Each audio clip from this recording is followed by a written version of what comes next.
लक्ष्मीनाथसमारम्भां नारायणमध्यमाम् अस्मदाचार्यपर्यन्तां वन्दे गुरुपरम्परां यो नित्यमुच्यतपदाम्बुलेक्मरुक्मतस्सैतराणि तृणाय मेने अस्मद्गुरोन् भगवतोऽस्य दैहिकसन्तो रामानुजस्य चरणौ शरणं प्रपद्ये माता पिता युवतयस्तनया विभूतिः सर्वं यदेव नेमेन हरन्मयानाम् आद्यस्य न कुलपतेर्वकुलाभिरामम् श्रीमत्तदङ्ग्रीगणं प्रणमामि मूर्तिना नूतन सरस्य महदाह्वय भट्टनाद श्रीभक्तिसारकुलशेखरयोगवाह भक्ताङ्गेन परकायतीन्द्रमिश्रान् श्रीमत्पराङ्कुशमनं प्रणतोऽस्मि नित्यं नादं पङ्कजनित्यनाम यमुनावास्तं यमालादरान् योगीन्द्रं पुण्येशचन्द्रजगदिं गोविन्दपुरादिपो मल्लार्यं निगमान्तयोगजगदाचार्यो सकृष्णद्वयो वंदे माधव पद्मनाभ सुमन पोले सद्देवादिकं नमो वेदांत वेद्याय जगन्मंगल हेतवे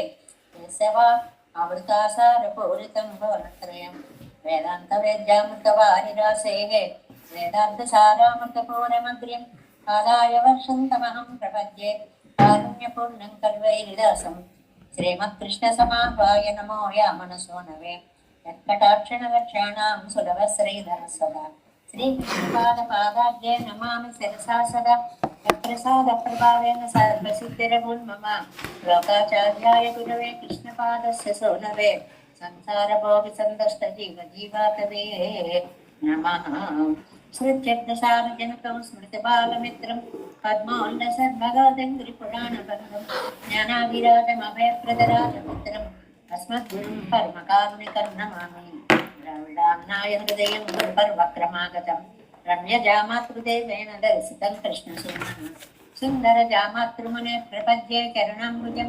संसारार्णवसंवत्सृजन्तु सन्तारपोतकं नमोऽस्तु देवरागाय चतुर्ग्रामनिवासिने रामानुजादिदासस्य सुताय गुणशालिने नमः श्रीशैलनागाय कुन्ते नगरजन्मने प्रसादलब्ध परम प्राप्य कैङ्कर्यशालिने श्रीशैले सदया पात्रं दीभत्यादिगुणार्णवं यतीन्द्रप्रवणं वन्दे रामातरं मुनिं श्रीरङ्गसिंहगिरिदेशकपादसेवा प्राप्ताप्युद्रौढवेदरहस्य जातं श्रीगौतमान्वयजमाश्रितभागधेयं गोपालदेशकमहं शरणं प्रपद्ये कौशिकान्वयसञ्जातं वेङ्कटार्यतनोभावं वेदान्ताचार्य सत्शिष्यं मुनिवर्गमां पदे श्रीमद्वेङ्कटरङ्गार्य शिष्यं सत्शिष्यसेवदिं श्रीलक्ष्मणार्यविबुधं संसर्ये देवीतीर्थये अस्मद्गुरुभ्यो नमः।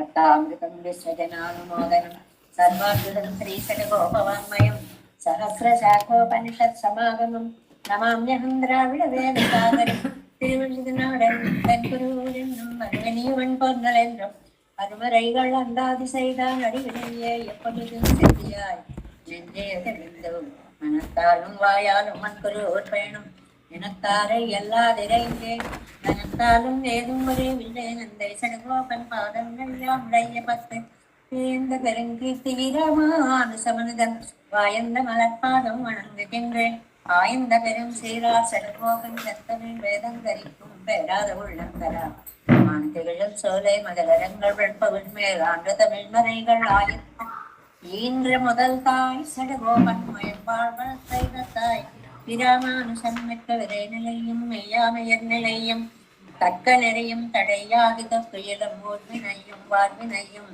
போதும் குருகையர்கோன் யாழின் செய் வேதத்தையல் நம்மாழ்வார் திருவடிகளே சரணம் எம்பெருமானார் திவ்ய திருவடிகளே சரணம் ஜீயர் திவ்ய திருவடிகளே சரணம் ஓம் அஸ்மத்குருभ्यो नमः।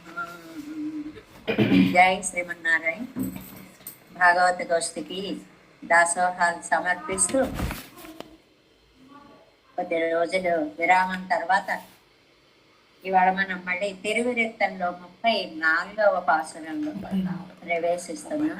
తిరువరెత్తం 34వ పాసురం. சிறைக்கின்றதாழி என்று ஆழியேறி தன் சீரடியால் உதைக்கின்ற நாயகன் தொன்னடுமாலே உனது தண்டார் ததைக்கின்ற தன்னங்குழாயணிவானதுவே மனமாய் பதைக்கின்ற மாதின் திறத்து అడియేన్ செயற்பாலதுவே. ఎన్నో విశేషాలను తెలువరింతం మనకి తెలియచేస్తుంది అని చెప్పుకున్నాము. ఈ పాసరంలో ఒక ఆటని గురించి చెప్తారు. ఆ ఆటని శకునానికి సంబంధించిన ఆటగా నమ్మాళ్ళవార్లు మనకి పరిచయం చేశారు. ఒక సంప్రదాయపరమైనటువంటి ఆట. ఆ ఆటలో ఇది మనకి చూడండి, ఇలాగా ఓ వేలు పట్టుకో, అవుతుందా అవదా, ఇలాగ మనం అనుకుంటూ ఉంటాం చూడండి, ఆశావాహంగా కొన్ని వేళ్ళు పట్టుకుని. అలాగే ఒక ఆటని ఇందులో పరిచయం చేస్తున్నారు. ఆ ఆట ఆడి బాధపడుతున్నటువంటి నాయకుని చూసి సఖి మాట్లాడేటువంటి పాసురం ఇది. ఆ ఫ్రెండ్ బాధ చూడలేక ఈ ఈవిడ గారు బాధపడేటువంటి పాసురం. మాలే అని పిలుస్తారు ఇందులో. సర్వాధికుడైన స్వామివయ్యా, ఎందుకు మా పరాంకుశ నాయకుని ఇంత బాధ పెడుతున్నావు నువ్వు? ఆడి సిదైకిండ్రదు. ఆది అనేటువంటిది ఒక కూడల్ అనేటువంటి గేమ్ అన్నమాట. కూడల్ అనేటువంటి ఆట. దానివల్ల ఆ కూడల్ ఆడియై సీరి తన్ సీరి అడియాలు ఉదైకిండ్ర నాయకం. ఆ ఆట మంచి శకునాన్ని చెప్పకపోయేటప్పటికి పాపం వచ్చేసి కాళ్ళతోటి దాన్ని తొక్కి పాడేసి ఆ గీట్లన్నీ చెరిపి పాడేసిందట నాయక అన్నమాట. అలాంటప్పుడు ఉన్నది తండాలు తనైకిండ్ర కన్నం పిరాయి. ఎప్పుడు వాడకుండా పరిమళాలతో ఉండేటువంటి అందమైన నీ తులసి మాలని అణివానదివే మనమాయి పదక్కిండ్ర. అలంకరించుకోవడం కోసం అందులోనే, అంటే ఆ తులసి మాలని ఇస్తే బాగుండు, మనం ధరిస్తే బాగుండు అనే ఆశతోటి క్లేశపడే మాదింకిరద్దు. మా ఫ్రెండ్ విషయంలో, మా చెలికత్త విషయంలో శైల్వు ఆనదు అరియేన్. నువ్వేం చెయ్యాలనుకుంటున్నావో నాకు తెలియట్లేదు. తోలిమారు కూడా మా ఫ్రెండ్ నువ్వేం చెయ్యాలనుకుంటున్నావో నాకు తెలియట్లేదు. తాయిమారు కూడా రంగనాథుడిని అడుగుతుంది, మా అమ్మాయిని ఏం చెయ్యాలనుకుంటున్నావయ్యా నువ్వు అని. ఇలా అందమైనటువంటి భావాలు అన్నమాట. ఏమిటండి ఈ ఆట ఏమిటి ఇందులో అని అంటే, కూడలిజైత్తల్ అంటారు దీన్ని. అంటే ఇసుకలో గుండ్రంగా ముందు ఒక సర్కిల్ గీస్తారు. ఇసుకలో గుండ్రంగా ముందు ఒక సర్కిల్ గీస్తారు. దానిలో అటు ఇటు అన్ని గీట్లు తీసుకుంటూ చుట్లు పెట్టుకుంటూ పెడతారు. అవి ఎన్ని కోణాలు వచ్చాయో, ఎన్ని రకాలు వచ్చాయో ఊహించకుండా, లెక్క పెట్టకుండా ఊరికే అలాగా కళ్ళు మూసుకొని రకరకాలుగా గీతలు గీసేస్తారు. ఆ వచ్చినటువంటి ఆ రౌండ్స్ ఉంటాయే సర్కిల్స్, అవి సరిలో వస్తే మనం అనుకున్నది అవుతుంది, వేసిలో వస్తే మనం అనుకున్నది అవదు. ఇది ఒక రకమైన చిత్రమైన. ఇదే చెప్తున్నా కదా, ఒక వేలు పట్టుకోలే అంటాం, అవుతుంది అవదు. అలాగే కూడళ్ళు అనేటువంటిది ఒక ఆట అన్నమాట ఇది.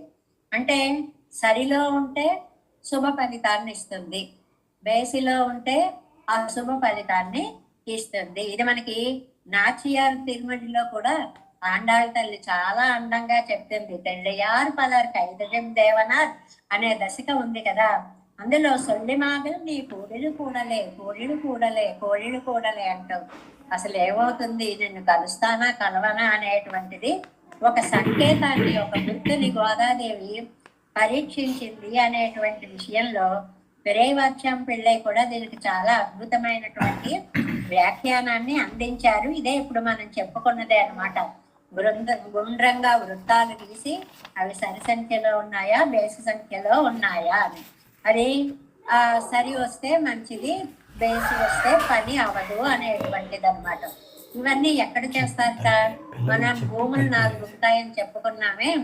నైదల్ నిలమ్మని సముద్ర తీరాల్లో, నదీ తీరాల్లో, ఇసుక ప్రాంతాలలో అలా చేస్తారన్నమాట. ఇసుకలో పెద్ద సర్కిల్ గీయడం, దాంట్లో ఇలా సున్నాలు చుట్టుకుంటూ రావడం, సున్నాలు ఎన్ని వచ్చాయో లెక్క పెట్టడము అనేటువంటిది.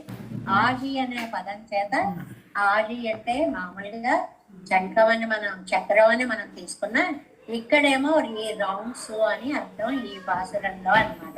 అలాంటి పాసురాలంట మొదలడే ముసెప్పన మూవలి చెరిగి ఒక మాట ఉందండి, ఆడవాళ్ళ పాదాలు సాముద్రిక శాస్త్రం ప్రకారం పాదాలు చిన్నగా ఉండాలండి.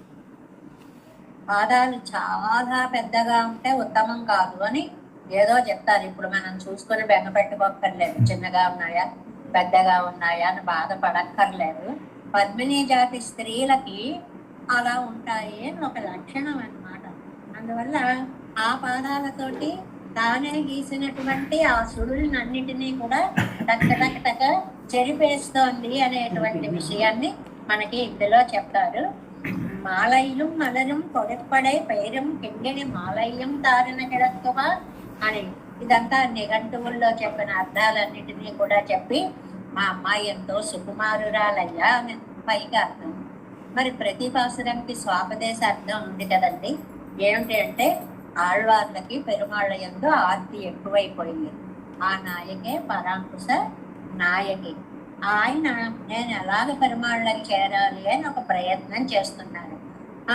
అయిపోయిందా అని ఏదో ఒక ఆలోచన చేస్తారు. అబ్బే అవలేదు అని మళ్ళీ నిరాశతో వస్తారు.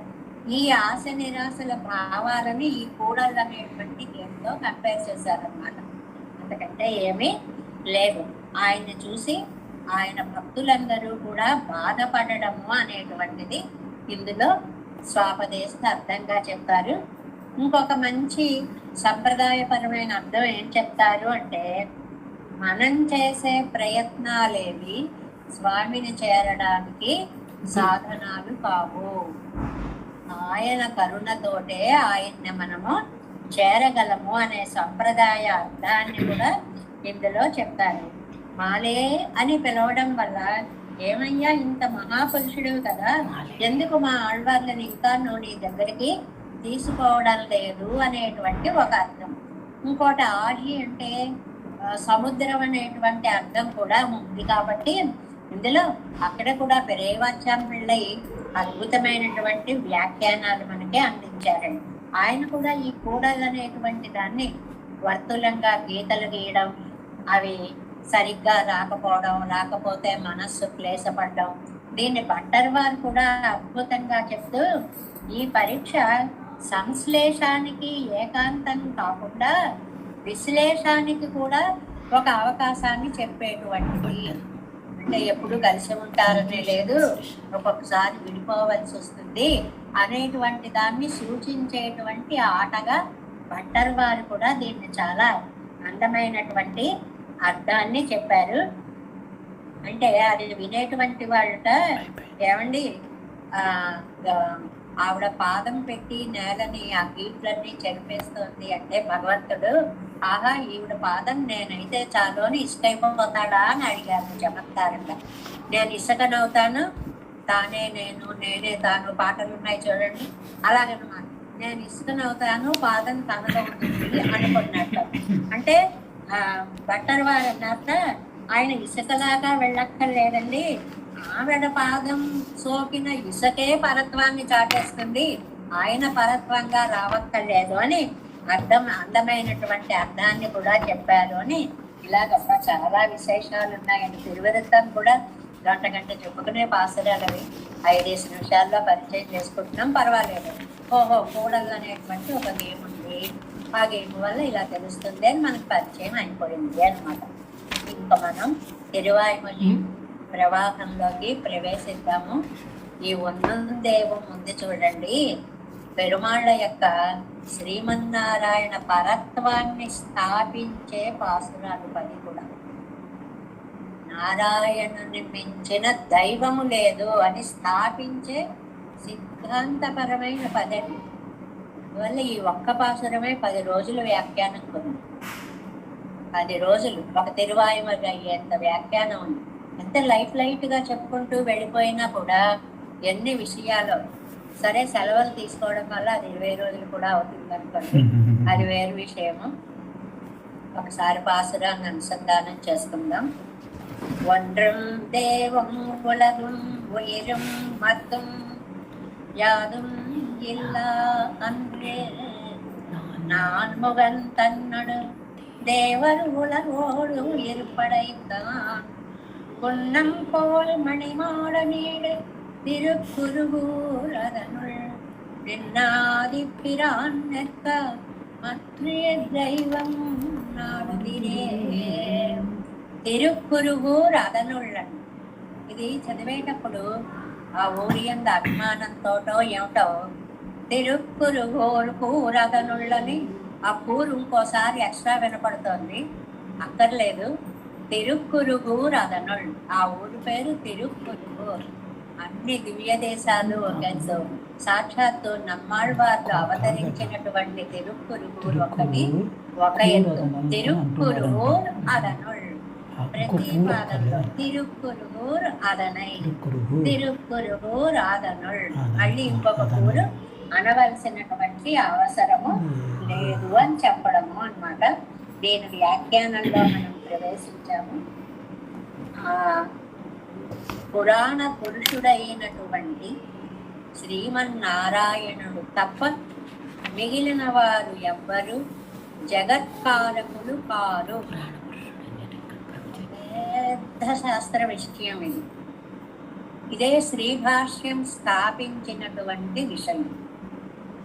అందులో ఇంద్ర ప్రాణాధికరణాలు, భూమాధికరణాలు, ఇలా రకరకరకాల పేర్లతోటి మూడు టాపిక్స్ వస్తాయండి.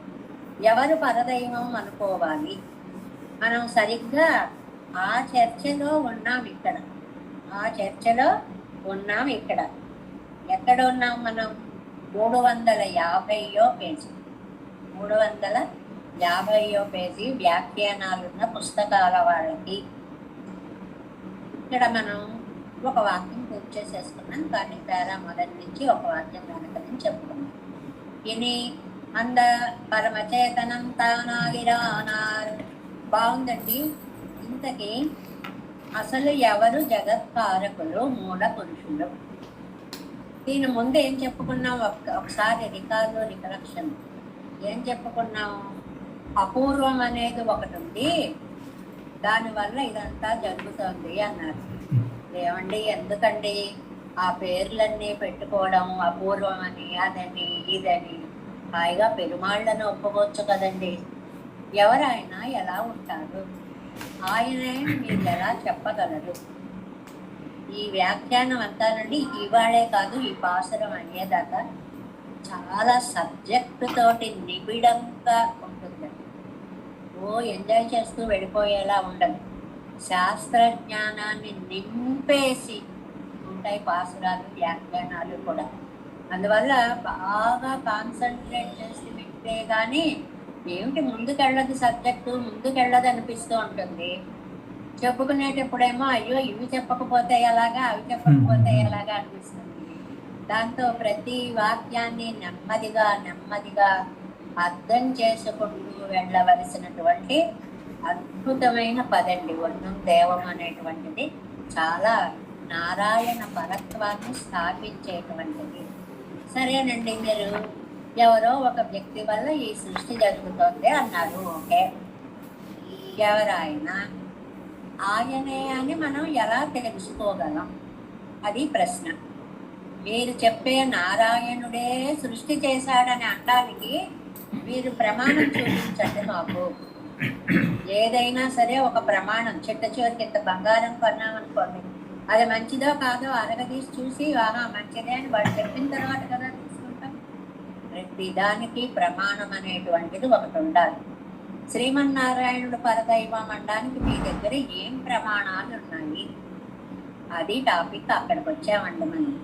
అవన్ స్వరూప స్వభావங்கள் ఇరుక్కంబడి ఎంగనే, అవన్ చేషితంகள் ఇరుక్కంబడి ఎంగనే. ఏమండి, ఆయన స్వరూపం అంటే రూపం ఎలా ఉంటుంది, స్వభావం లోపల గుణాలు అవి ఎలా ఉంటాయి, చేష్టలు చేసే పనులు ఎలా ఉంటాయి, మాకు అది మీరు సాధికారికంగా తిరుగు లేకుండా బై ఆర్డర్ చెప్పాలి. అలా చెప్తే మేము నమ్ముతాం అన్నారు మిగిలిన వాళ్ళు. అనేటప్పటికీ అది ప్రమాణం కొండు అరియ వేణం, దానికి ప్రమాణాలు తీసుకొని చెప్పాలి. ఈ వాక్యం దాకా వచ్చామండి మనం. అదే ప్రత్యక్షాది ప్రమాణங்கள் அதீந்திரியார்த்தத்தில் கோச்சரியாமையாலே அவை பிரமாணமாக மாட்டாதோ. ఈ వాక్యానికి చెప్తే చక్కగా నోట్స్ రాసి కూడా పెట్టారు గ్రూపులో. ప్రమాణాలు 8 ఉన్నాయి శాస్త్రాల ప్రకారం అని చెప్పాను. ప్రత్యక్షం, అనుమానం, శబ్దం, ఉపమానం, అర్థాపత్తి, అభావం, సంభవం, ఐతిహ్యం అనేటువంటి 8 ప్రమాణాలు ఉన్నాయి. అయితే 8 తీసుకోవడం మనువు ఏం చెప్పారంటే ప్రత్యక్షం, అనుమానం, శబ్దం చాలండి అన్నారు. కాబట్టి ఈ 3 ప్రమాణాలు. ప్రత్యక్షం అంటే డైరెక్ట్గా చూసేది, అనుమానం అంటే ఊహ ద్వారా తెలుసుకునేది. అంటే మన ఎదురుకుండా పువ్వులు పూసాయి అనుకోండి కొలనులో, ఇక్కడ పూసాయి కాబట్టి అన్ని కొలనుల్లోనూ పూసే ఉంటాయి, దీన్ని బట్టి దాన్ని ఊహించదు. మూడవది శబ్ద ప్రమాణం అంటారు. శబ్ద ప్రమాణం అంటే ముఖ్యంగా వేదము, అపౌరుషేయమైనటువంటి వేదము చెప్పిన ప్రమాణము అది. దీని ఆగమాదిగల్ ప్రమాణమానాలో ఏమంటే వేదాల తర్వాత ఆగమ శాస్త్రాలు అని ఉన్నాయండి. ఆగమ శాస్త్రాలు అంటే పాశుపతం ఒకటి ఉంది, సాంఖ్యం ఒకటి ఉంది, యోగం ఒకటి ఉంది. ఇలాంటి శాస్త్రాలు ఆగమ శాస్త్రాలు అంటే ఆలయ నిర్మాణాదులు, ఆలయ ఆరాధనాదులు, యజ్ఞ విధి నిర్వహణలు, వీటన్నిటినీ చెప్పేటువంటి శాస్త్రాలని ఆగమ శాస్త్రాలు అంటారనమాట. అవత్తుకు పురుష బుద్ధి ప్రభవమాన విప్రలంబాది దోషముండాగయ్యాలే అవయ్యం ప్రమాణమాగమాంటారు. ఆగమాలు తీసుకోకూడదండి ప్రమాణంగా. ఏమండి మరి వాటిని బట్టే కదా మీరు అన్నీ చేస్తున్నామండి. కానీ దానిలో 4 దోషాలు ఉండడానికి అవకాశం ఉంది. ఏమిటా 4 దోషాలు? భ్రమ, ప్రమాద, ఆసక్తి, విప్రలంబ. దోషాలు 4 అండి. భ్రమ, ప్రమాద, ఆసక్తి, విప్రలంబ. మనకి ఇంత వ్యాఖ్యానాలు ఎక్కడా ఉండవండి. నంబిళ్ళయ్య గారు ఇంకా లోపలికి వెళ్ళాలంటే క్రింద ఉన్నటువంటిది చదువుకుంటూ వెళ్ళాలండి. వ్యాఖ్యానంలో జీయర్ అనుపదంలో ఇచ్చారు, ఒక్కొక్క వాక్యానికి డెఫినిషన్స్ ఇచ్చారు. అవన్నీ చెప్పుకుంటే ఒక్క అవసరమే 20 రోజులు పడుతుంది. అంత వ్యాఖ్యానం, అద్భుత వ్యాఖ్యానం అన్నమాట. భ్రమ, ఆసక్తి, చెప్పలేకపోవడం, ఒకదాన్ని చూసి ఒకటి అనుకోవడం, మరచిపోవడం, ఇలా దోషాలు అనేవి చాలా ఉన్నాయి. అది ఎందువల్లండి? పురుష బుద్ధి, పుట్టించినటువంటి మనిషి బుద్ధి కాబట్టి ఈ బుద్ధికి ఒకసారి గుర్తుకు వస్తుంది, ఒకసారి గుర్తుకు రావు. చూడండి, అంతా తెలిసిన వాళ్ళే వస్తారు, ఆ పేరేమిటో మర్చిపోవడం. అయ్యో అబ్బాయి ఏమనుకుంటారో, పేరు తెలియదంటే ఏమనుకుంటారో. అది బుర్రకి సహజం, మనిషిగా పుట్టడం వల్ల వచ్చేటువంటి మరుపు అన్నమాట. అదే ఇని చతుర్దశ విద్యాస్థాన ప్రధానమాయ్ నిత్యమాయ్ అపౌరుషేయమాగయ్యాలే విప్రలంబాది దోష సంభావనారహితమాయ్ సాత్విక పురాణంగళాలే ఉపబృంగితమాన వేదం ప్రమాణమాగవేణు. ఈ లైన్స్ అండర్లైన్ చేసుకోవాలి. ఈ ఒక్క లైనే 1 గంట క్లాసు పట్టేటువంటి వాక్యం. ఎందువల్ల అని అంటే చతుర్దశ విద్యాస్థాన ప్రధానమాయి, వేదానికి ఉన్న క్వాలిటీస్ చెప్తున్నారండి. 14 విద్యలు ఉన్నాయి అందులో. విద్యలు 14, కళలు 64 అని మనకు లోకంలో అనుకుంటాం. ఈ విద్యలు 14 అని అనడానికి అది కూడా మనకి వ్యాఖ్యానంలో మధ్యలో కనిపిస్తుందండి. కింద నుంచి 5వ లైన్లో ఒక శ్లోకం ఇస్తారు వ్యాఖ్యాన గ్రంథాల్లో. అంగాని వేదాశ్చత్వారో మీమాంసా న్యాయ విస్తరః పురాణం ధర్మశాస్త్రం చ విద్యాహ్యేత చతుర్దశ. నిజంగా మంచి పాండిత్యాన్ని అలవరుచుకోవాలి అనేటువంటి వాళ్ళు ఈ ఒక్క లైన్ నేర్చుకుంటే గంట మాట్లాడే శక్తి వస్తుంది. అంత వివరాలన్నమాట. ఏమండి 14 విద్యలు ఏమండి? 14 విద్యలో వేదాలు 4, అంగాలు 6. వేదానికి అంగాలు అని ఉంటాయి. అంగం అంటేనండి ఆ వేదం ఎలా చెప్పాలో చెప్తుంది శిక్ష. వేదంలో పదాలు ఎలా ఫార్మ్ అయ్యాయి చెప్తుంది వ్యాకరణం. ఇలా 6కి 6 శాస్త్రాలు ఉన్నాయండి. శిక్ష, వ్యాకరణం, ఛందస్సు, నిరుక్తం, జ్యోతిషం, కల్పం అంటారు. వాటి వేదాంగాలు అంటారు. 6 వేదాలు 4, అంగాలు 6, 10. మీమాంసా శాస్త్రం అని ఒకటి ఉందండి, న్యాయం. ఇదా అదా, ఇదా అదా. మనం వాక్యం లౌకికంగా కూడా వాడతాం. అదే ఇప్పుడు పెద్ద మీమాంస వచ్చి పడింది అంటాం. మీమాంస వచ్చి పడింది అంటే అదా ఇదా అని డౌట్ వచ్చింది అని, చర్చ వచ్చింది అంటామే. అది ఒక ప్రత్యేకమైన శాస్త్రం. తర్వాత న్యాయ శాస్త్రం, ఇది దీన్ని బట్టి ఇది ఇలాగే చెప్పాలి అని చెప్పే శాస్త్రం. తర్వాత పురాణం, తర్వాత ధర్మశాస్త్రం. ఇవన్నీ కలిసి 14 విద్యలు అవుతాయి. 4 వేదాలు, 6 వేదాంగాలు, 10 మీమాంస, న్యాయం, పురాణం, ధర్మశాస్త్రం. మీమాంస, న్యాయం, పురాణం, ధర్మశాస్త్రం. వీటన్నిటినీ కలిపి 14 విద్యలు అంటారు. ఈ 14 విద్యల చేత కూడా ప్రామాణికమైనది వేదము. వేదానికి ఉండే ఆ విశేషణాలన్నీ ఈ వాక్యంలో ఉన్నాయి. నెంబర్ 1, 14 విద్యల చేత చెప్పబడేది వేదము. 2, నిత్యమాయ్, అది మిగిలిన సాహిత్యం అంతా అనిత్యం, వేదం శాశ్వతమైనటువంటిది. అపౌరుషేయమాగయ్యాలే, అపౌరుషేయం. ఏమండి, ఈ మాట చెప్పాలి అంటే పురుష సూక్తం అంతా చెప్పాలండి. 3వ విశేషణం అపౌరుషేయం, పురుషుడు చెప్పినటువంటిది కాదు. అయితే అసలు పురుషుడంటే ఎవరు? చాలా డీప్ సబ్జెక్ట్ అండి. ఎందుకని పురుష సూక్తాన్ని ప్రతినిత్యం తిరువారాధనలో పెరుమాళ్ళకి తిరుమంజనం చేసుకుంటూ పెద్దలు ఇప్పటికీ కూడా చదువుతున్నారు, చదువుకోవాలి ఎప్పటికీ కూడా. ఆడవాళ్ళు ఏమండి అంటే ఆడవాళ్ళు చదవక్కర్లేదు, మగవాళ్ళకి మాత్రమే వేద అనుసంధాన యోగ్యతని చెప్పింది మన ధర్మశాస్త్రం. అందులో మొట్టమొదటి మంత్రం ఏంటంటే, అందులోనండి మొత్తం 18 మంత్రాలు ఉన్నాయి.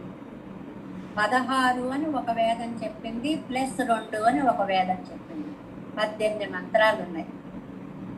బాబాయ్, ఎంత అర్థమో చెప్పలేం. ఒక వారం 10 రోజులు చెప్పుకోవాలి పురుష సూక్తాన్ని చెప్పుకోవాలి అంటే. అలాగా ఆ పురుషుడంటే శ్రీమన్నారాయణుడే పురుషుడు, మిగిలిన వాళ్ళు పురుషులు కాదు. ఎక్కడుందండి ఇది? నృసింహ పురాణంలో ఉంది. సయేవ వాసుదేవోసౌ సాక్షాత్ పురుష ఉచ్యతే, స్త్రీప్రాయం నితరం సర్వం జగద్బ్రహ్మ పురస్సరం.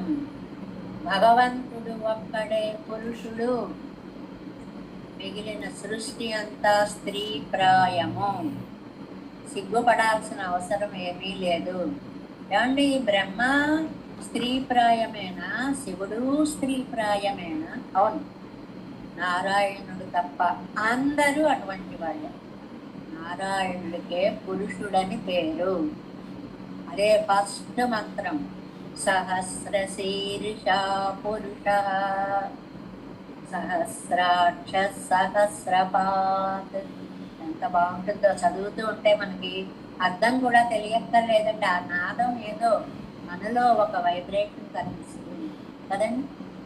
అందులో అక్కడ సహస్రశీర్ష పురుష అన్నారు. 1000 తలలు కలిగిన వాడు. సహస్రాక్ష, 1000 కళ్ళు కలిగిన వాడు. సహస్రపాత్, 1000 పాదాలు కలిగిన వాడు. ఇక్కడ 1000 అన్న దాని గురించి ఎంత చర్చ చేస్తారోనండి. రీజనింగ్ ఎంతో బాగుంటుంది. ఎలాగో తెలుసా? సహస్ర శీర్ష పురుష, తలలు 1000 ఉన్నాయనుకోండి, కళ్ళు ఎన్ని ఉండాలండి? 2000 ఉండాలి కదా. కాళ్ళు ఎన్ని ఉండాలండి? 2000 ఉండాలి కదా. కానీ సహస్రాక్ష 1000 కళ్ళవాడు, సహస్రపాతు 1000 కాళ్ళవాడు అంటారు. అంటే దానికి అద్భుతమైనటువంటి వ్యాఖ్యానంలో ఒక భట్టభాస్కరుడు కానీ, ఒక సాయనాచార్యుడు కానీ, వీళ్ళందరూ వేద భాష్యకర్తలండి. వాళ్ళు స్పష్టంగా ఒక మాట రాశారు. అత్ర పురుష సహస్ర శబ్ద అనంతవాచకం. సహస్రం అంటే 1000 కాదు, అనంతము అని అర్థము. అంటే ఎన్నున్నాయో చెప్పలేనిది అని అర్థం. ఎలా కుదురుతుందండి అర్థం? కుదిరిందిగా. ఇప్పుడు 1000 తలలవాడు అంటే 2000 కళ్ళని చెప్పలేదుగా, 1000 కళ్ళవాడు అన్నాడు. 1000 శిరస్సులు ఉంటే 2000 కళ్ళు ఉండాలి, అలా చెప్పలా. కాబట్టి అనంతము అనంతము అని చెప్పాలి అని. ఇక్కడ పురుష అనే ఒక్క మాటకి సందర్భం కాబట్టి చెప్పకుండా ఉండలేక చెప్పడం. పురుష అనేటువంటి ఒక మాటకి పెరుమాళ్ళకి 10 అర్థాలు చెప్పారు. 10 అర్థాలు. ఎలాగా? పురాపి నవహ. మామూలుగా పురాణం అంటారు చూడండి, అది ఎంత పాతదైనప్పటికీ నిత్య నూతనమైనది. అలా పెరుమాళ్ళు కూడా అనాది నిధనం విష్ణు సర్వలోక మహేశ్వరం. ఎప్పటి వాడండి ఈయన? ఎప్పటివాడో తెలియదు, నిత్య నూతనుడు. నెంబర్ 1గా తీసుకున్నాం. పురాణత్వాత్తు పురుష, ఆది కాలం నుంచి ఉన్నవాడు. ఆయన ఎప్పటి నుంచి ఉన్నాడో చాలా విచిత్రం. ఆయన సంతానమైనటువంటి బ్రహ్మగారికే అసలు తానే ఎక్కడి నుంచి వచ్చాడో తెలియలేదు. అటు ఇటు చూసుకుంటే సర్వం జలం. ముందు జల సృష్టి, అందులోంచి బ్రహ్మ సృష్టి. ఇంకా నారాయణ తత్వాన్ని తానెక్కడ తెలుసుకుంటాడు? ఒకవేళ నేనేనేమో మొదటి వాడిని అని చూస్తే ఒక కూర్మం ఆ జలంలో చుట్టూ ఆది కూర్మం తిరుగుతుంది. అబ్బా, నాకంటే ముందు ఇది ఉందే, రికార్డు ఇది కొట్టేసిందే. అంత అనాది పురుషుడు అని చెప్పడం కోసం అని ఒక అర్థం అండి. ఊరికే ఇందులో 2, 3 చెప్పుకుంటాం. పురుష భజాత్, పురాణ పురుషుల చేత సేవింపబడినవాడు పురుషుడు. అంటే బ్రహ్మాదుల దగ్గర నుంచి, నిత్య సూరుల దగ్గర నుంచి అందరి చేత భజింపబడినటువంటి స్వామి కాబట్టి ఆయనకు పురుషుడు అని పేరు. ఇందులో మనం అనుకునే లోకల్ పురుషులకి ఎవరికైనా ఈ అర్థాలు సరిపోతాయో చూడండి. వీళ్ళు అనాది కాదు, ఇప్పుడు వస్తున్నారు, ఇప్పుడు పోతున్నారు కదా. వీళ్ళ నిత్య సూర్యుల చేత సేవింపబట్టం లేదు. అలా ప్రతిదానికి మనం కంపేర్ చేసుకుంటూ వెళ్ళాలన్నమాట. ఇంకా పురి సేతే ఇది పురుష, ఈ శరీరములో లోపల ఉన్నాడు. నవద్వారే పురే దేహే నైవ కుర్వన్న కారయన్న. భగవద్గీత చెప్తుంది కదండి. 9 రంధ్రములు కలిగినటువంటి ఈ శరీరంలో, జీవాత్మలో అంతర్యామిగా ఉన్నటువంటి వాడు కాబట్టి పురుషుడు. ఇది జీవుడికి సంబంధించింది కదా. తన లోపల కూడా పరమాత్మ ఉన్నాడంటే తను బయటవాడైపోయాడు కదా. అందువల్ల ఆయనకి అర్థం సరిపోదు. అంతేకాదండి, ఇక్కడ పురుష, ష అనే ఒక అక్షరానికి ఇచ్చుట అనే అర్థం ఉంటుంది. పురు దానే అధికంగా ఇచ్చేవాడు. అధికంగా ఎలా ఇస్తాడు? మనం ఎంత కోరితే అంతే కాదు. లౌకికంగా దాతలు కోరినదేదో ఇస్తారు. పెరుమాళ్ళు తాను ఇవ్వాలనుకుంటే అద్భుతమైనటువంటి సంపదలు ఇస్తాడు. సంపద అంటే డబ్బు ఒక్కటే కాదు, అధికముగా ఇచ్చువాడు కాబట్టి ఆ అర్థం అన్నమాట. ఇంకో అర్థంగా శరీరాఖ్యే పురి శయనాత్తు పురుష అంటే అంతర్యామిగా ఉంటాడు కాబట్టి పురుషుడు. మామూలు పురుషుడు కాదండి. ప్రతి జీవికి లోపల అంతర్యామిగా ఉండేటువంటి వాడు. అంతేకాదండి, ఇంకా సకల ఫలప్రద పురుష, ఏదైనా ఇవ్వగలిగిన వాడు.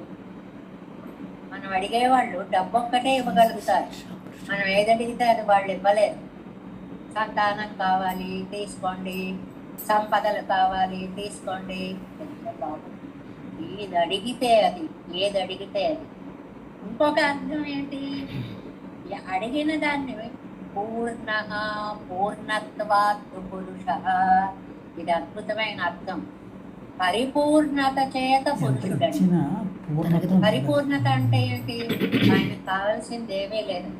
అందుకనే మనకి భగవద్ విషయ వ్యాఖ్యానం మొట్టమొదటి వాక్యంలోనే శ్రేయపతికి అవాప్త సమస్త కామః, అవాప్త సమస్త కాముడు, పొందవలసిన కోరికలు లేనివాడు.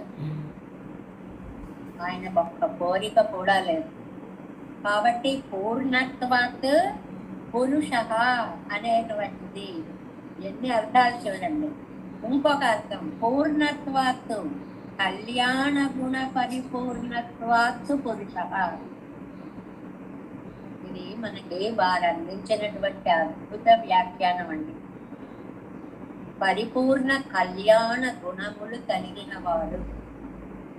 దీన్ని చెప్పే పదం ఒకటి ఉంది, ఏమిటంటది, భగవాన్.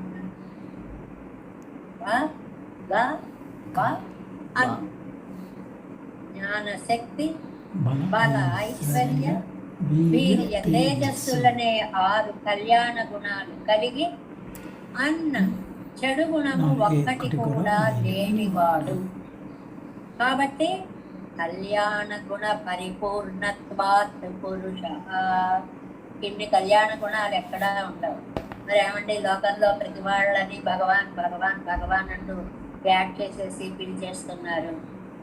ఈ స్వామి యొక్క అంశ ఏదో కొంత వారిలో ఉండబట్టి వ్యాస భగవానుడు అన్నాం అనుకోండి. ఆ వ్యాసుల్లో కృష్ణాంశ ఉంది కాబట్టి అలాగ పురుష శబ్దానికి. వీటన్నిటికంటే ఇంకో అందమైన అర్థం ఇంకోటి చెప్పారు. పుర అగ్రగమనే, భక్తుల కష్టాలకి తాను ముందుంటాడండి కాబట్టి పురుషుడండి. ఎక్కడున్నాడండి అలాగా అంటే భారతంలో అర్జునుడికి సారథ్యం చేశాడు కదండి. అప్పుడు ఎవరు ముందున్నారు, నగలలో తానున్నాడు, వెనక పార్థుడున్నాడు.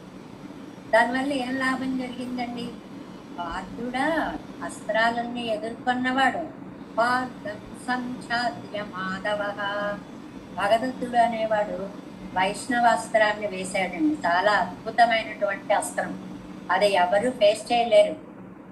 దానిని ఉరసాధారయామాస అంటుంది భారతం.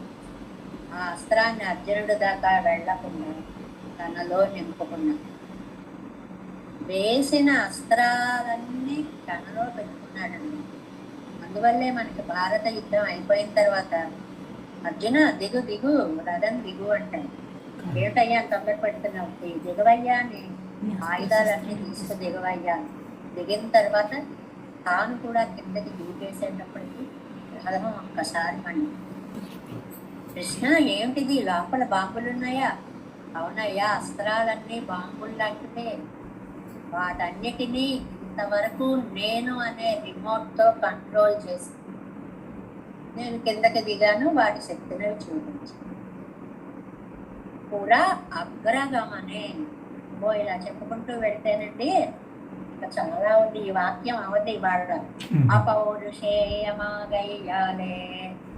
అపౌరుషేయం ఈ పురుషులు చెప్పినటువంటిది కాదు. అది ఎలా వచ్చిందో, భగవంతుని వల్ల ఎప్పుడు వచ్చిందో కూడా మనకి తెలియదు. అందువల్ల ఏమైంది, అందులో దోషాలు ఉండవు. భగవంతుడు చెప్పిన దాంట్లో తప్పులు ఉండవు. ఏ దోషాలు, విప్రలంబాది ఆది, విప్రలంబ భ్రమ ప్రమాద ఆసక్తి, ఇవన్నీ దోషాలు. ఇవేవి కూడా సంభావనారహితమాయ్ సాత్విక పురాణంగళాలు ఉపబృంహితమాన వేదం. చిన్న పదం వేసేసారండి, ఎంత సబ్జెక్ట్ ఉందో. సాత్విక పురాణాల చేత చెప్పబడే పరమాత్మ,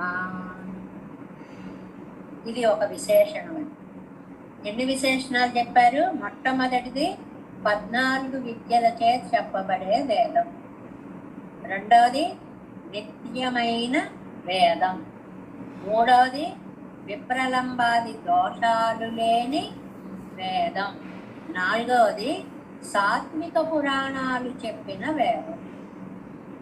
ఏమండి, సాత్విక పురాణాలు అని ఏదో ఒక అడ్జెక్టివ్ వేశారు ఎందుకండి? సాత్విక పురాణం ఎందుకండి? అసలు పురాణం అంటే ఏమిటండి? పురాణం అంటే ఒక 5 లక్షణాలు ఉండాలి అని వాళ్ళు ఏదో గ్రామంలో సర్గ ప్రతిసర్గ ఇలాగే ఏదో ఉండాలని చెప్పారనుకోండి. అవన్నీ మనకొద్దు. పురాణాలు బ్రహ్మ పురాణం, పద్మ పురాణం, విష్ణు పురాణం, శైవ పురాణం, భాగవతం, నారదీయం, మార్కండేయం, ఆగ్నేయం, భవిష్యత్తు, బ్రహ్మవైవర్తం, లింగ పురాణం, వారాహం, స్కందం, వామనం, అబ్బబ్బబ్బ ఎన్ని పురాణాలండి! నారుడ బ్రహ్మాండం, ఎన్ని పురాణాలు! 18 పురాణాలు ఉన్నాయి. కానీ ఇక్కడ ఒక చిన్న సబ్జెక్ట్ ఇచ్చారండి ఈ పేరాలో.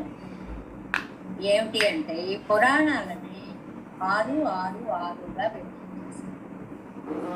ఎందుకు అలా చేశారు అంటే, ఈ పురాణం రచించినటువంటి వ్యాస మహర్షి, పరాశర మహర్షి, విష్ణు పురాణం రాసిన ఆయన ఇత్యాది మహానుభావులు కూడా బ్రహ్మగారి దగ్గరికి వెళ్ళి ఆయన చెప్పినప్పుడు ఆ జ్ఞానాన్ని స్వీకరించి ఈ పురాణాలు రచించారు. అక్కడ వెరీ ఇంపార్టెంట్. బ్రహ్మగారు చెప్పారు, నాలో 3 గుణాలు ఉన్నాయి. సత్వగుణం, రజోగుణం, తమోగుణం. నాలో ఏ గుణం పైకి వస్తే అప్పుడు చెప్పిన పురాణాలు ఆ గుణంతో ఉంటాయి. మనమే ఉన్నామండి. ఒకసారి వచ్చారా, రండి, ఆదరం, కూర్చోండి, శాంతిగా ఉంటాయి. ఒకసారి చూడగానే వచ్చి పడుతున్నాడు, చంపేస్తాడు. కొంచెం రజస్సు, కోపము, అవగుణం. ఎందుకు వచ్చావని ఇప్పుడు పోదని 3 ఒకదాని తర్వాత ఒకటి చక్రంలా తిరుగుతూ ఉంటాయి. 2వ అధ్యాయం అంతా చెప్పాడు స్వామి మనకి భగవద్గీతలో. అందులో రజోతమో గుణాలని అడుక్కి నొక్కేసి సత్వగుణం పైకి వచ్చినప్పుడు చెప్పినవి 6 పురాణాలుగా విష్ణువుని ప్రతిపాదిస్తున్నాయి, విష్ణు మహాత్మ్యాన్ని చెప్తున్నాయి. ఆ మాటని ఇక్కడ వేశారు. సాత్విక పురాణంగళాలే ఉపబృంహితమాన వేదం. ఉపబృంహితము అంటే ఉన్నదాన్ని పెంచి చెప్పేది, బృంహయది వివరంగా చెప్పేది, అది వేదము అంటారు. సాత్విక పురాణంగళ విశేషత్వ కరుతుదవెన్నెన్ను. ఏమండి, సాత్విక పురాణాలు అని పురాణం అని వదిలేకుండా సాత్విక పురాణం అని ఒక విశేషణం వేసి, ఒక అడ్జెక్టివ్ వేసి ఎందుకండి చెప్పారు అంటే, బ్రహ్మావిన్ పురాణకర్తాక్கள் எல்லாரும், ఈ పరాశర మహర్షి, ఈ వ్యాస భగవానులు మొదలైన వాళ్ళంతా బ్రహ్మావిన్ పక్కలిలే సెంటరు. బ్రహ్మగారి దగ్గరికి వెళ్ళి ఇవి 2 గాథைகளையும் கேட்டுப்போந்து தாம் పురాణంగళ్ పండిన ఈ కథలన్నీ చెప్పడానికి ఆయన దగ్గర ప్రార్థించారు. బ్రహ్మగారు, మేము ఇప్పుడు పురాణాలు చెప్పాలనుకుంటున్నాం. ఓకే, ఆ నాలెడ్జ్ని మీకు ట్రాన్స్ఫర్ చేస్తారు. బ్రహ్మగారు ట్రాన్స్ఫర్ చేశారు. ఆ చేసిన సమయంలో సత్వగుణంతో చేస్తే సాత్విక పురాణాలు అవుతాయి, రజోగుణంతో చేస్తే అవి రజో పురాణాలు అవుతాయి, తమో గుణంతో చేస్తే తామస పురాణాలు. లోపలికి వెళ్ళద్దు, ఎందుకంటే అది 2-3 రోజుల సబ్జెక్ట్. అది వద్దు, ఇంకా అక్కడికి ఆగిపోదాం. అంద బ్రహ్మ తానం. అప్పుడు బ్రహ్మగారు అన్నారు, యో బ్రహ్మాణం విదదాతి పూర్వం యో వై వేదాంశ ప్రతినెప్తి తస్మై ఎంగిరపడియే. అన్ని వేదమంత్రాలండి ఈ ఉన్నం దేవం అంతా కూడా. ఎందువల్ల ఏదైతే నారాయణుని ప్రతిపాదించిందో దాన్ని నంబిళ్ళయ్య గారు తీసుకొచ్చి వ్యాఖ్యానం చేస్తున్నారు. మనకి కోర్టులో ఒక వాదాన్ని వినిపించాలి అంటే ఈ లా ప్రకారం, ఈ సెషన్ దీని ప్రకారం అని ఏదో నెంబర్ పలికి ఒక న్యాయశాస్త్రాన్ని వినిపించినట్లుగా పరమాత్మ యొక్క గొప్పతనాన్ని చెప్పాలి అంటే వేదంలో ఉండేటువంటి ఆ మంత్రాలను తీసుకొచ్చి ఇక్కడ రిఫర్ చేస్తూ దీనివల్ల ఇది మనకి లౌకికంగా కూడా అంతే కదండి. ఓ ఇల్లుంది, పట్టుకున్నాం, బాధాలు వచ్చాయి, ఇదిగో చూడు బలాన్ని యాక్ట్ ప్రకారం నువ్వు ఇంతకు మించి రాకూడదు, ఇలా వచ్చావు కాబట్టి ఇది ఇచ్చేయాలి. అప్పుడు నోరు మూసుకుండాల్సిందే కదా. వీటికే ఇలా ఉంటే వేదం చెప్పిన ప్రమాణం. ఆ వేదంలో కూడా బ్రహ్మగారన్న మాటలు సర్వేశ్వరనాలే సృష్టనాయి అవనాలే లబ్ధ జ్ఞానమాయిరిక్క చేదేయం. భగవంతుడే సృష్టించి బ్రహ్మని భగవంతుని ద్వారానే పొందిన వాడైనా కూడా ఈయన లౌకిక జీవుల్లోనే లెక్క, ఈయన ప్రళయంలో వెళ్ళిపోయే వాడిలోనే లెక్క, సృష్టిలో అంతర్భాగంగానే లెక్క. పృష్ట ప్రోవాచ భగవాన్ అబ్జయోని పితామహ ఎన్నుకొండు. వీళ్ళందరినీ చూసి బ్రహ్మగారు ఇలా చెప్పారు. ఎవరికి? ఈ పురాణాలు చెప్పే వాళ్ళకి. ఋషిగళై కురెత్తు ఉపదేశిక్కర విడత్తిలే. 100 సంవత్సరాలు తపస్సు చేసి వెళ్ళి అడిగారండి బ్రహ్మని. అప్పుడు బ్రహ్మగారు అంటున్నారు, నా గుణత్రయవస్య నాయిరుపన్. ఇవి స్టేట్మెంట్స్. నాలో కూడా 3 గుణాలున్నాయి. సాత్విక గుణం, రజో గుణం, తమో గుణం. ఎవరిలో? బ్రహ్మలో కూడా. ఆయనే చెప్తున్నాడు అన్నమాట వేదాల్లో. ఎలాగా? తమో గుణముద్రిక్తమాన పోదుం, రజో గుణముద్రిక్తమాన పోదుం, సన్నాత్తై పొగట్టు. మీరన్నిటినీ తీసుకోకండి. రజగుణంతో చెప్పినవి వదలండి, తమో గుణంతో చెప్పినవి వదలండి. సత్వగుణం ఉద్రిక్తమాన సమయత్తిలే సొన్న అత్తై స్వీకరింపోళ్ ఎన్నానిదే. సాత్వికరాన్నే స్వీకరించండి. ఎవరి వాక్యం అండి ఇది? బ్రహ్మగారి వాక్యం. ఆ స్టేట్మెంట్స్ని, వాటిని రూల్స్ అదంతే, అలాగే తీసుకోవాలి. అగ్నే శివస్య మాహాత్మ్యం తామసేషు ప్రకీర్త్యతే. శివ మాహాత్మ్యాన్ని ఎక్కడ చెప్పినా కూడా వాటిని తామస పురాణాలు అని ముద్రించారు. విష్ణువుని ఎక్కడ చెప్పినా కూడా సాత్విక పురాణాలు అని చెప్పారు. రాజశేషు మాహాత్మ్యం అధికం బ్రహ్మణో విదుహో. మరి నన్ను గురించి, బ్రహ్మాదుల గురించి చెప్పారు అంటే రాజస గుణం కలిగిన. సాత్వకేశ్వర కల్పేషు మాహాత్మ్యం అధికం హరే. విష్ణువు యొక్క గొప్పతనము బాగా స్థాపించినవి సాత్విక పురాణములు. ఎన్నా నిన్నదిరే ആകയ്യാലെ ഗുണഭേദങ്ങളാലെ പുരുഷഭേദങ്ങളായി കൊണ്ടു అవయ్యాలే పురాణ భేదంగళం కొళ్ళలాగినంతరు. కాబట్టి 3 గుణాలు తీసుకోండి.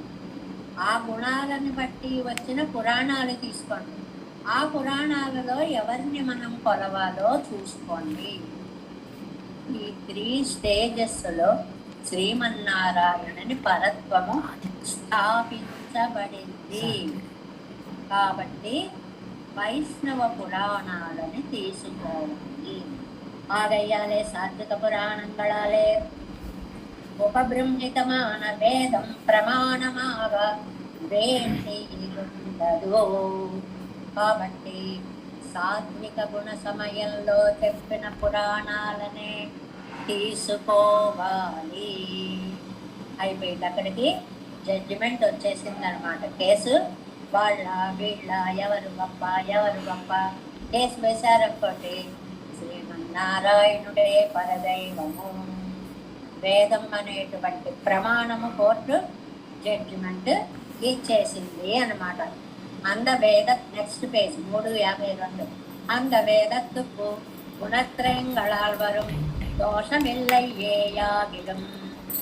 ఆ వేదానికి గుణత్రయం వల్ల దోషం అనేది లేదు. చాలా చాలా చెప్తున్నా కదండి, విజ్ఞానపూరితమైన టాపిక్. ఎందుకని సాధికారకంగా ఒక్కొక్క దాన్ని తీసుకొచ్చి ఎస్టాబ్లిష్ చేయడం, ప్రమాణీకరించడం.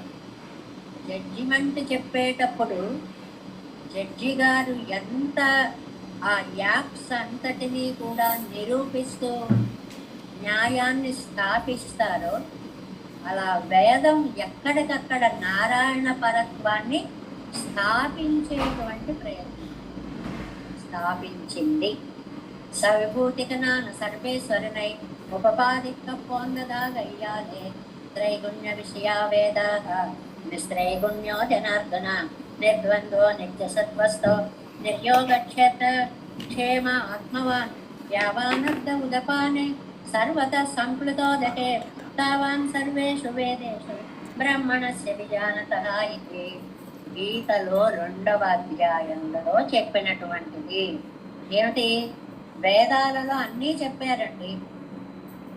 ఇప్పుడు టీవీ పెట్టుకుంటామండి, టీవీలో భక్తి ఛానల్ చూడాలనుకుంటే భక్తి, ఎస్బీబీసీ, దేవుడు, దానికి సంబంధించిన వస్తాయి. లేదు మిగిలిన ప్రపంచము చూడకూడనివన్నీ చూడాలంటే అవి వస్తాయి. మీ ఎదురుకుండా ప్రపంచాన్ని అంతటినీ చూపిస్తుంది. అది మీరు సెలెక్ట్ చేసి చూసుకోండి.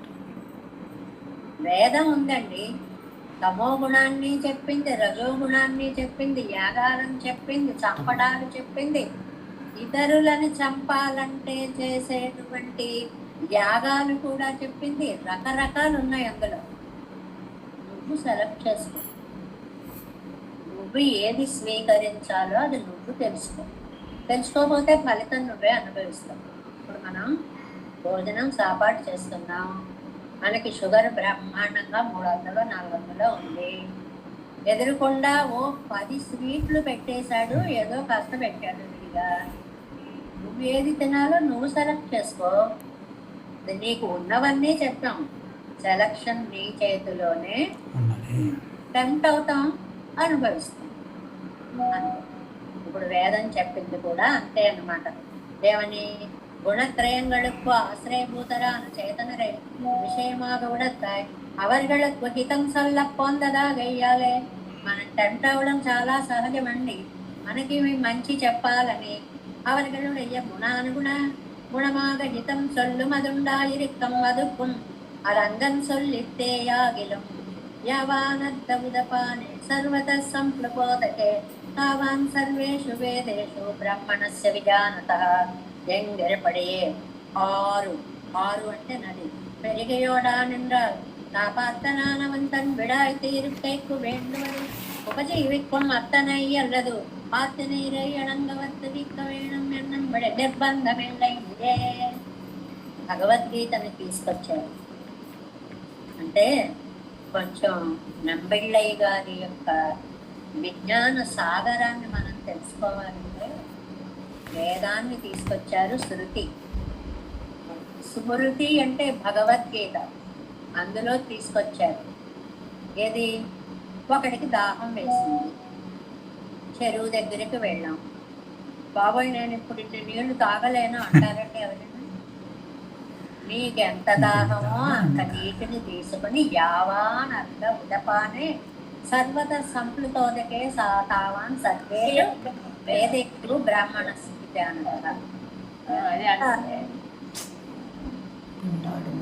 అటువంటి శ్లోకాన్ని రిఫర్ చేశారో చూడండి ఇక్కడ. అంటే స్మృతి వాక్యాన్ని రిఫర్ చేశారు. నీకు దాహం వేసిందయ్యా, నీకు కావలసిన 3 దోసిళ్ళ నీళ్ళు నువ్వు తాగు. ఆ సముద్రాన్ని నువ్వు తాగలేవు. అయిపోయి తాగలేకపోతున్నానని ఏడుస్తారా ఎవరైనా? వేదం సముద్రం, పోగా పోగా పోగా నశించుకోగా మిగిలిన వేదాన్నైనా రక్షించాలని మన జీయస్వామి వంటి వారు అద్భుతమైనటువంటి ప్రయత్నాలు చేస్తున్నారు. ఎక్కడెక్కడున్న వేద పండితులని తీసుకొచ్చి, వేద శాఖలను తీసుకుని వచ్చి, దొరకని అరుదైన శాఖ ఎక్కడో పండితులు ఉన్నారంటే వారిని అలా ఎత్తి తీసుకొని వచ్చి వారి చేత చెప్పించి దానికి శాశ్వతీకరణ, కంప్యూటరైజేషన్ కూడా చేసేసారు. ఎన్నున్నాయండి, ఎంత అనంతావై వేదాహ ఎన్నున్నాయో తెలియదు. ఇప్పటికి మిగిలినవి కొన్ని మాత్రం. అవన్నీ నాకు తెలియలేదని వెగట్టుకుంటే నీ జీవితం ఏం సరిపోతుందయ్యా? నీకు ఇచ్చింది 1000 ఏళ్ళు 100 ఏళ్ళు అని ఊరికే ఒక మాట వరుస. ఎంతమంది 100 ఏళ్ళు బతుకుతున్నారు, ఎక్కడెక్కడెక్కడెక్కడెక్కడ కట్ అయిపోతుంది మొత్తం. అందువల్ల నువ్వు అవన్నీ చదవాలి, అవన్నీ చేయాలి అని అనుకోకు.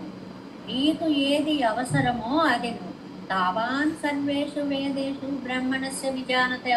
ఎంగరపడే ఒక నది ప్రవహిస్తూ ఉంటే నీకు ఆహారని తీసుకోవడానికి ఎంత నీరు అవసరమో అంతే తీసుకోవాలి అన్నట్లుగా సముద్రం లాంటి వేదాల్లో నారాయణ పరత్వం ఒక్కదాన్ని తీసుకో నువ్వు అని.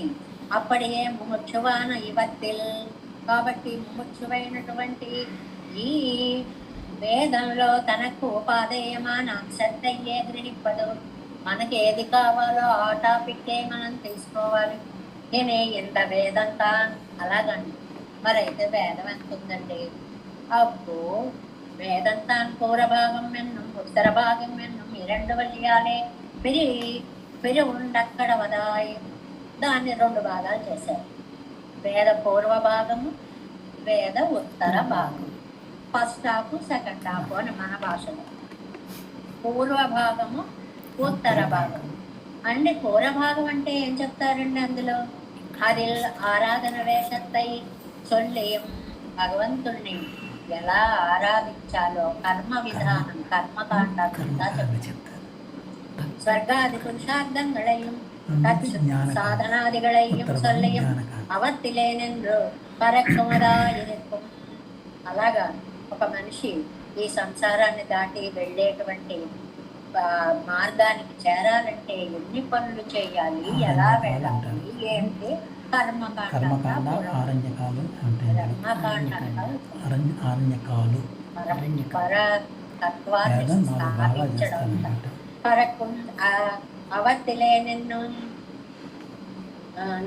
అవతిలేనెందు పరక్కుమదాయినిత్వం ఎని ఉత్తర భాగమవదు. సర్వేశ్వరనుడయ్య స్వరూప రూప గుణంగళే పరక్కనిన్మపాదిత్వం. మరి ఉత్తర భాగాన్ని తీసుకున్నాం అనుకోండి, పరమాత్మ యొక్క స్వరూపం, రూప, గుణ, విభవాదులన్నింటినీ చెప్తుంది. సో చాలా ఈజీగా మనం గ్రహించాల్సింది ఒక్క పాయింట్. ఇంత వ్యాఖ్యానంలో ఇవాళ ఈజీగా అర్థమైన వాక్యం ఒకటి చాలు. వేదంలో పూర్వభాగం కర్మకాండని చెప్తున్నాం. వేదంలో ఉత్తర భాగం బ్రహ్మకాండని చెప్తున్నాం. బ్రహ్మకాండ అంటే పరమాత్మ తత్వాన్ని గురించి తెలిపేటువంటి అద్భుతమైనటువంటి కాండ. ఏమండి, మరి మేమేం చేయాలో మాకు ఎలాగంటే పూర్వభాగం అంతా మీకు సంబంధించింది. ఎలా ఉపాసనలు చేయాలి, ఎన్ని విద్యలు, ఆ పరమాత్మ ఎలా ఉంటాడు అనేటువంటిది చెప్తుందయ్యా. కాబట్టి వేదాన్ని నువ్వు ప్రమాణంగా తీసుకోవాలి.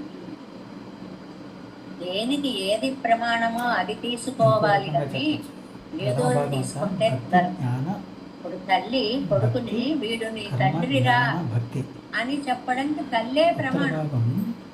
రెండో వాళ్ళు ఎవరు చెప్పినా ప్రమాణం కాదు. అదే కదండి, ఇది జీవితంలో అనుభవమైనటువంటి విషయం కదా. అలా వేద మాట, వేదం అనేటువంటిది తల్లి, జగన్ మాత, ఆవిడ చెప్పినదే మనకి ప్రమాణం. విభేతి అల్పశ్రుతాద్వేద. ఎవడు పడితే వాడు, స్వరం తెలియని వాడు, పలకడం చదవని వాడు. మన వాళ్ళందరూ అడుగుతూ ఉంటారండి, ఏమంటే వేదం శాస్త్రాలు మేమందరం చదివేచ్చాను. ఎవరికి చదివే అధికారం ఉందో వాళ్ళే చదవాలి. కొన్ని నియమాలు లౌకికంగా అధికారాలు పెట్టాలా? వాళ్ళకే ఎందుకు ఇచ్చారు, మాకు ఎందుకు ఇవ్వలేదని అడగడానికి మనకి ధైర్యం ఉండట్లేదు కదా. అవి కూడా ఉదాత్త స్వరిత స్థితి. ఇప్పుడు మామూలుగా సహస్ర శీర్ష పురుష సహస్రాట్లో సహస్రపాత అన్నాను అనుకోండి, శుద్ధ తప్పదు. అక్షరాలన్నీ పలికానండి, చాలా తప్పు. దాన్ని ఎక్కడ ఏ అక్షరాన్ని ఏ స్థాయిలో చదవాలి, అది పెద్ద శాస్త్రం. కాబట్టి ఉదాత్త స్వరిత స్వరాలతో గురుముఖత నేర్చుకోవడానికి అర్హత ఉన్న వాళ్ళకే నేర్చుకునే అవకాశం ఉంటుంది. గవర్నమెంట్ లాస్ అని మనం ఏమన్నా చేయగలమండి? రూల్స్ని ఏమన్నా చేయగలండి? ఏమండి వాడికి 20 మార్కులు వచ్చినా పర్వాలేదు, వాడు పరీక్షకు వస్తే చాలండి అని ఉద్యోగం వచ్చేసారు, నాకు 99 వచ్చాయండి, నాకు ఎందుకు ఇవ్వలేదండి అనడానికి నీకు హక్కు ఉందా ఇవాళ ప్రజాపాలనలో? నోరెత్తడానికి వీళ్ళే. మనం చేసుకున్న రూల్స్కే ఇంత ఇదిగా పాటిస్తూ ఉంటే వేద నిర్ధారణకి ఎన్ని నియమాలు ఉంటాయండి? కాబట్టి వేదం అందరి చేత చదవడానికి వీలైనటువంటిది కాదు. ఆ వేదాన్ని మీరు ప్రమాణంగా తీసుకోవాలి. ఈ పేరాలో అదండి. నిజంగా చెప్పాలంటే ఇంకా ఆ పురాణాలు, చతుర్దశ విద్యలు, అంగాలు, వాటి గురించి ఎంతైనా అంత శాస్త్రం అండి. మనం తిరువరుత్తాన్ని పరిచయం చేసుకున్నట్లే తిరువాయుమొழிని కూడా ఈ పాత్రలో పరిచయం చేసుకుంటూ వెళ్తున్నాం అనిపిస్తుంది. అంటే అంత సముద్రం లాంటి వ్యాఖ్యానం ఉంటుంది. అంత డీప్గా మనం వెళ్ళద్దు అంటే చెప్పే శక్తి లేక, అది అంత నాలెడ్జ్ మనకి లేదు. చిన్న బుర్రకి చిన్న చిన్న అందినంతగా కాస్త మనం చెప్పుకుంటున్నాం. అందువల్ల లోపలికి వెళ్ళాము అంటే, అందులో అవగాహన చేశాము అంటే తేలడం కష్టం. అంతవరకు వెళ్ళద్దు.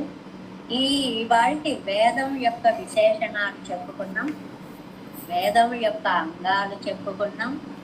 వేదాలు ఎన్ని రకాలుగా ఆ బ్రహ్మ దగ్గరికి వెళ్ళి పురాణాలు రాయాలనుకున్న వాళ్ళు పర్మిషన్ తీసుకుంటే ఆయన ఎన్ని గుణాలతోటి వాటిని చెప్పాడో తెలుసుకున్నాం. ఆ 3 గుణాలతో ప్రవర్తించినటువంటివే పురాణాలు అని చెప్పుకున్నాం. మరి వేదానికి దోషం అనేటువంటిది లేదు. ఎందువల్ల? సామాన్య పురుషుడు చెప్పింది కాదు చెప్పుకున్నాం. పురుషుడంటే ఎవరండి? ఆ ఒక్క వాక్యానికి 10 అర్థాలు కాదు, ఇంకా ఎన్నున్నాయో ఉంటే గుర్తొచ్చినవి చెప్పుకున్నవి, కాసిని చెప్పుకున్నాం. ఇలా కాస్త పరిచయం చేసుకుంటూ ముందుకు వెళ్ళేటువంటి ప్రయత్నాన్ని మనం చేద్దాం. దేవే సంపోలనాగహిత మన సంపద్మనాపంచమేశం లోకార్యం కృష్ణయుగ్మేన చలితం శిరో యోగి భట్టారి గౌరవం గోవిందం పూర్ణాదేన సద్గురు కేసేంద్ర సింహేంద్ర మాలాగృత్యామునాద్యం మమ గురుదే రామ పద్మాక్షనాగం తిరువరుణ్మాసేన మొదలు చెట్లోపన్నాగమని తీరయ్య కొన్నార్ மணக்கானம் சென்றாமாளவந்தார் குருமாலாதரர் பொருகை பிறார்த்தம் பாமிராசர் கோவிந்தர் கோரேசர் பட்டரு வேதாந்தம் இருகண்ணர் கம்புடைய நம்மெள்ளை இவர் ஈரழித்த கேயந்தமானவர் தேவ பெருமாள் கை கொண்டருடன் திருமலையாழ்வார் பதங்கள் முன் என் பொருள் சேரந்தனதை நமஸ்து தேவராதா சதுர்ராம நிவாசனே ராமானுஜாசஸ்ய सीताय गुणशालिने नमः श्रीशैलनाथाय पुण्यजन्मने प्रसादात् परमप्रज्ञकैङ्कर्यसाधे सद्गुरुपत्रं देवत्यादिगुणार्णवं नतीन्द्रप्रवणं वन्दे रम्या जामातरं मनुवाळ् पिळ्ळै माधवाळ् வாழியவன்மாரன் திருவாய்மொழி பருளை மாநத்தோர் பேரும்படி உரை श्रीरंग सत्पाद से प्रातासि द्रविड़ वेदरहस्य जातं श्री गौतमान्वयदमाश्रित भागदे शरणं प्रपद्ये कौतान्वयसंज्ञानाय वेदान्ताचार्य सत्शिष्यं वैवर्मां भजे सच्चित्त सेवकं श्रीलक्ष्मणं अस्मद्गुरुभ्यो नमः। जय श्रीमन्नारायण।